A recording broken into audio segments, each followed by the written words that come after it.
बदलते समय के साथ में ग्रह बदलाव करते हैं और जब ग्रह बदलाव करते हैं तो उनके प्रभाव बदल जाते हैं। शनि की 7.5 मीन राशि को चल रही है। 3 साल करीब करीब पूरे हो चुके, करीब करीब। और शनि देव की मध्यम चरण अभी 7.5 का चल रहा है। शनि की 7.5 में इंसान इतना भ्रमित हो जाता है कि अंधेरे में पड़ी रस्सी भी उसे नाग लगती है, सांप का रूप लगती है, इतना भ्रमित हो जाता है। अब शनि 7.5 में प्रथम चरण की सभी बात करते हैं, अंतिम चरण की सभी कहते हैं, लेकिन मध्यम चरण को कई जगह पे भूल जाते हैं, या अभी तो ठीक है, आपको करना है, सहन करना है और ये प्रभाव ऐसे ही रहेंगे। क्या ऐसा होता है? शायद नहीं, क्योंकि एक शनि ही ग्रह नहीं है जो आपको बुरे परिणाम ही देगा। दूसरे भी ग्रह हैं जो आपको अच्छे परिणाम दे सकते हैं। 2025 की जब शुरुआत हुई तो शुरुआत में ही बहुत बड़े बदलाव नहीं थे। मार्च महीने में पहला बदलाव हुआ शनिदेव का, और शनिदेव आपकी खुद की राशि मीन राशि में आए। यहाँ से शनि 7.5 के मध्यम चरण की शुरुआत होती है। अब शनिदेव ने प्रभाव आप पे मध्यम चरण के वैसे लाए नहीं। क्यों नहीं लाए? क्योंकि कोई भी ग्रह जब बदलाव करता है 0 डिग्री से करता है और बलवान होने में समय लेता है। शनिदेव थोड़ा अधिक समय लेते हैं वनिस्पत दूसरे ग्रहों के। जहां दूसरे ग्रह 1-1.5 महीने में बलवान अवस्था को प्राप्त कर जाते हैं, वहीं शनिदेव 3-4 महीने तक भी ले लेते हैं। अब शनिदेव मई महीने में बलवान अवस्था को प्राप्त कर चुके और मई ही महीने में राहु केतु और बृहस्पति ग्रह परिवर्तन किए।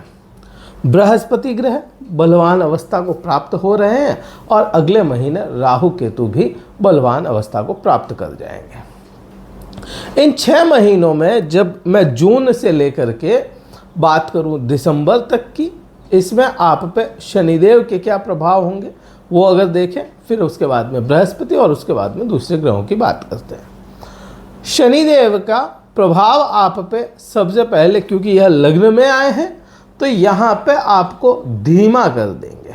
पहला बदलाव तो यही देखेंगे आप। चीज़ों को टालने की प्रवृत्तियाँ आप में आएगी। अब यहाँ पे इस चीज़ को समझें, शनि को यहाँ पे ठीक कर लिया, लग्न में बैठे हैं, राशि में बैठे हैं, यहाँ पे शनि को ठीक कर लिया तो इसके प्रभाव इनकी दृष्टियों में अति उत्तम मिल सकते हैं। कैसे? अब क्योंकि 12वें भाव के स्वामी हैं, तो यह क्या होता है? 12वां भाव है रुकावटें, चीज़ों को रोकने का काम करती है, दूरियां बनाने का काम करती है। शनि क्या है? स्लो प्लेनेट है। अब वह जब लग्न में बैठेगा, राशि में बैठेगा, तो आपको स्लो करेगा, टालने की प्रवृत्तियां आएगी आप में। कल करने के काम को भी कल ना करके और आगे टाल दिया जाए, आज करने वाले काम को कल पे टाल दिया जाए। तो ये टालने की जो प्रवृत्ति है ना, उसको आपको त्यागना पड़ेगा, आलस्य को छोड़ना पड़ेगा, तब जाकर के शनि प्रभावी होंगे आप पे, मेहनत करवाएंगे। और जितनी मेहनत करोगे उसके परिणाम आप अपने आप में देखोगे। ये प्रभाव आप पे आएगा, टालने की प्रवृत्तियां बनेगी, छोड़ना पड़ेगा, कष्ट होगा, लेकिन करना पड़ेगा। तब जाकर के शनि 7.5 के बुरे परिणाम जो मध्यम चरण में आते हैं वह नहीं आएंगे। शनि की दृष्टियां काम करती है और शनि की तीसरी दृष्टि जो है वह आपके पराक्रम भाव पे जा रही है। यही पराक्रम भाव, डिसीजन भी यहीं से देखेंगे। इसी पराक्रम भाव से आपकी मेहनत भी देखी जाती है। अब शनि जैसा ग्रह अगर यहाँ पे टालने की प्रवृत्तियाँ छूट जाए तो आपकी सोशल लाइफ को अच्छा करेगा, मेहनत करवाएगा, क्योंकि ये भाव ही अधिक मेहनत का है। यहाँ पे मेहनत मांगता है, कोई भी ग्रह होगा वह मेहनत मांगेगा। और आपको यहाँ पे अगर शनि जैसा ग्रह देख रहा है और आपने प्रवृत्तियाँ यहाँ से टालने वाली, आलस्य को टाल दिया, तो फिर यहाँ पे प्रभाव आपको अच्छे देखने को मिलेंगे। रोज़मर्रा की इनकम भी यहाँ से देखी जाती है। और अगर आप शनि के मुताबिक काम नहीं कर पाते हैं तो फिर यहाँ पे डिसीजन आपके बिल्कुल गलत होते चले जाएंगे। ये प्रभाव देखने को मिलेगा। फिर अपन देखें इतने मैं कहूँ क्यों ये शनि भी थोड़ा सा ठीक सा प्रभाव दे रहा है, क्योंकि राहु ग्रह जो मई महीने में बदलाव किए वह आपके कहाँ थे, लग्न में, राशि में थे। ठीक है, तो राहु भ्रम पैदा करता है। अभी भ्रम पैदा नहीं होगा आपके साथ में, भ्रमित नहीं होंगे आप, इसलिए यह शनि अच्छे प्रभाव दे सकता है। फिर 7वीं दृष्टि की बात करें, शनि देव की जो 7वीं दृष्टि है वह कहाँ गई, 7वें भाव पे ही गई। 7वां भाव को अगर आप समझें, 7वें भाव में जब शनि देव की दृष्टि जाएगी तो यहाँ पे कहीं ना कहीं आपको समर्पण की भावनाएं लानी होगी या समर्पित तो होना पड़ेगा। अदरवाइज जिन लोगों का विवाह नहीं हुआ, विवाह करना चाहते हैं तो विवाह में देरियां आ जाएगी।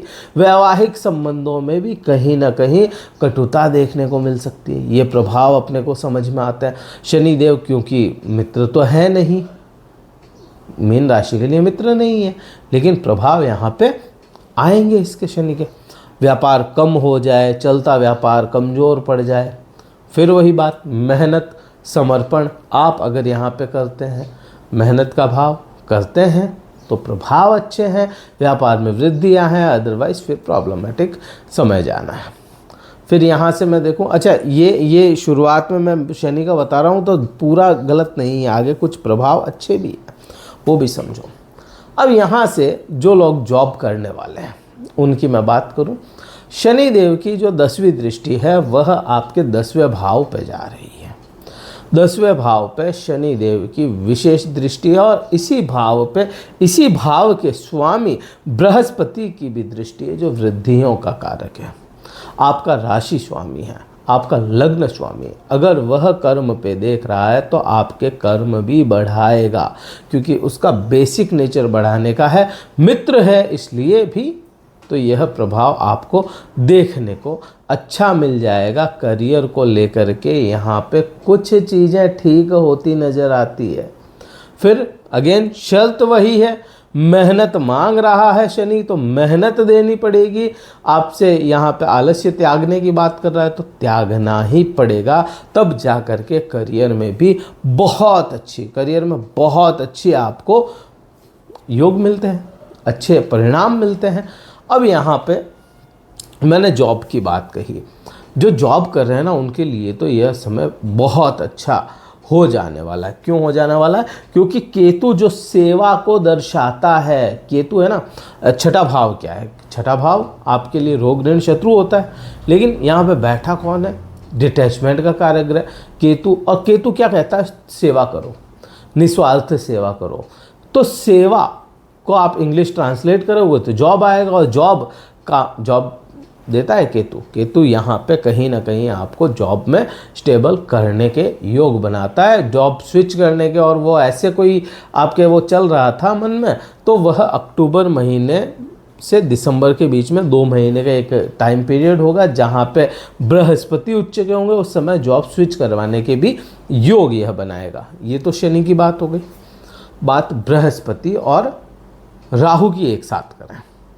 एक साथ क्यों? क्योंकि नवपंचम दृष्टियाँ इनके आपस में मिल रही है। बृहस्पति की 9वीं दृष्टि जहाँ राहु पे है और राहु की जो 5वीं दृष्टि है वह बृहस्पति पे है, तो मिली जुली बात करनी पड़ेगी। भौतिक सुखों के लिए या भौतिक सुखों की भूख बढ़ाने का काम राहु करता है अपनी 5वीं दृष्टि में। और यहाँ पे वृद्धियाँ कौन करता है? भौतिक सुखों की भूख तो बढ़ गई, और वो भौतिक सुख मिलेंगे नहीं मिलेंगे, यह सवाल उठता है सीधा चौथे भाव पे। और चौथे भाव में बृहस्पति जैसा वृद्धियों का कारक ग्रह बैठा है तो वह भौतिक सुख देगा। तो यहाँ पे ये चीज़ भी अपने को समझ में आती है कि आप अपने आराम के लिए, आप अपने सुखों के लिए बहुत अधिक कार्य करने वाले बन जाएं या आराम ही करते रह जाए। तो आराम तो यहाँ पे अपने को मिल रहा है बृहस्पति की वजह से, आराम ही तो नहीं करना है, तभी तो शनिदेव आपको फल देंगे, उस चीज़ का ध्यान रखना है। प्लस यहाँ पे स्त्रियों की मैं बात करूँ तो बृहस्पति जो है वह स्त्रियों को यहाँ पे ऑर्नामेंट्स देने के योग बनाता है। गहने बनाना या अपने कुछ एसेट्स ऐसे बनाने, जो स्त्री धन बनाना, वो यहाँ पे बनाता है बृहस्पति। बृहस्पति के पास में भी दृष्टियां हैं, जैसे दूसरे ग्रहों के पास में। बृहस्पति की 5वीं दृष्टि आपके 8वें भाव पे जाती है और ठीक उसी समय राहु की 9वीं दृष्टि आपके 8वें भाव पे जाती है। 8वां भाव क्या है? 8वां भाव रिसर्च से जुड़ा है, 8वां भाव ससुराल से जुड़ा है। वो चीज़ें जो होती है लेकिन दिखती नहीं है, वो 8वां भाव है। रहस्य 8वें भाव से देखे गए हैं। मृत्यु तुल्य कष्ट भी 8वें भाव से देखे गए हैं। तो मृत्यु तुल्य कष्ट को रोकने का काम कहीं ना कहीं बृहस्पति करता है और रहस्यों से जोड़ करके रखने का काम आपका राहु आपके साथ करेगा। तो ये प्रभाव आपको देखने को मिलेंगे। ससुराल पक्ष के साथ में संबंध बुरे हैं तो सुधार लीजिए, अदरवाइज बृहस्पति भी बहुत अच्छे परिणाम नहीं दे पाएगा, क्योंकि ससुराल का कारक ग्रह राहु है और वह आपके 9वीं दृष्टि से 8वें भाव को ही देख रहा है। धर्म की हानि के योग यह राहु यहाँ पे बनाता है, तो धर्म की हानि आपके हाथों नहीं होनी चाहिए, तो प्रभाव आपको अच्छे देखने को मिलेंगे।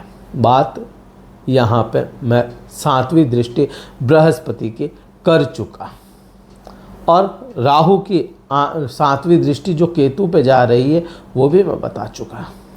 बात यहाँ पे 9वीं दृष्टि बृहस्पति की और राहु जहाँ पे बैठा है उसकी करें तो 12वां भाव है। और 12वां भाव वैसे तो अच्छा नहीं है। यह क्या दिखाता है? यह अपने को सज़ा दिखाता है। आपने जो कर्म किए उसकी सज़ा यहाँ पे देखने को मिलती है। तो बृहस्पति जैसा ग्रह वहाँ पे बैठा है, वृद्धियों का कारक, तो क्या सज़ा मिलेगी? नहीं।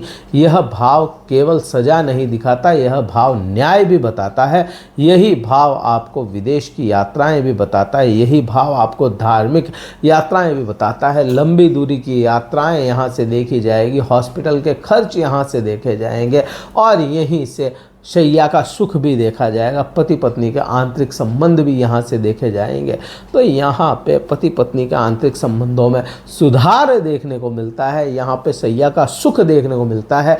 अन्याय अगर आपके साथ हुआ, न्याय आपको नहीं मिला, किसी भी प्रकार के एलिगेशंस आप पे लग गए, तो उनसे बरी होने के योग भी यही यहाँ पे दिखाता है। तो ये प्रभाव बड़ा है और आपको शुभ परिणाम देता हुआ नजर आएगा। बात केतु की करूं, केतु क्योंकि 6ठे भाव में बैठा है, मैंने वैसे तो आपको बता दिया कि केतु डिटैचमेंट का कारक है, डिटैच करता है, रोग ऋण और शत्रुओं से डिटैच करेगा। ये चीज़ तो अपने को समझ में आती है। सेवा के लिए आपको सेवा भावी बनाएगा, ये चीज़ भी समझ में आती है। यहाँ से 9वीं दृष्टि अपन यहाँ पे देखेंगे, क्योंकि 5वीं दृष्टि में बता चुका बृहस्पति और शनि काम कर रहे हैं वहाँ पे। यहाँ से 7वीं दृष्टि राहु काम कर रहे हैं, वहाँ पे बृहस्पति काम कर रहे हैं। तो यहाँ से 9वीं दृष्टि जो होती है वह दिखाता है अपने को केतु दूसरे भाव पे। धन की हानि या धन से डिटैचमेंट होता हुआ यह दिखता है। कर्म जितना भी कर लो, धन इकट्ठा ना हो पाए, ऐसे परिणाम अपने को देखने को मिलते हैं। अगर यहाँ से मूल जड़ों से जुड़ जाया जाए किसी भी इंसान का, तो यह केतु शुभ परिणाम देने में तब्दील हो जाएगा। और यहाँ से आपको धन के मामले में, वाणी के मामले में, आप देखो कुछ दिनों से आप महसूस कर रहे होगे लोगों से आपका मेल जोल कम हो गया, इंटरेक्ट नहीं हो पा रहे, या आपका इंटरेक्शन कम हो रहा है लोगों से, कंजर्वेटिव टाइप का आपका स्वभाव हो गया। तो ये केतु का ही तो परिणाम है। मूल जड़ों से जुड़ें, अपने कुल देवी देवताओं की आराधना करें, तो आपको दूसरे भाव के परिणाम अच्छे देखने को मिलेंगे। एक आंख कमज़ोर हो सकती है, एक कान कमज़ोर हो सकता है, यह आप आज ही चेक करें, अपनी आंख पे हाथ लगा करके भी देखें। यहाँ से परिणाम ऐसे ही देखने को मिलेंगे। एक आंख में कमजोरी आने के योग पूरे बनते हैं। इस समय में क्या उपाय करोगे? प्रकृति से जुड़ोगे, केतु बुरे परिणाम दे सकता है, इसलिए आराधना करोगे शनिदेव की, मेहनत करोगे, आलस्य या टालने की भावनाओं को छोड़ना पड़ेगा, तो शनिदेव शनि 7.5 के मध्यम चरण में भी अच्छे परिणाम देंगे। और बृहस्पति देव के बीज मंत्रों का जाप आपको निरंतर करते रहना चाहिए, प्रातः समय तो रोज करें। ये वीडियो कहीं भी अच्छा लगे, बहुत कुछ मैंने बताया है, आने वाले समय में और कोई कार्यक्रम लेकर के आएंगे। ये कहीं भी अच्छा लगे वीडियो, लाइक कीजिएगा, शेयर कीजिएगा, सब्सक्राइब जरूर कीजिएगा चैनल को। और अगर कुंडली विश्लेषण करवाना चाहते हैं तो डिस्क्रिप्शन में कार्यालय का नंबर है, व्हाट्सअप मैसेज द्वारा संपर्क करके अपना स्लॉट बुक करवा के मुझसे बात कर सकते हैं। इस वीडियो में इतना ही था। जय हिंद, वंदे मातरम, भारत माता की जय।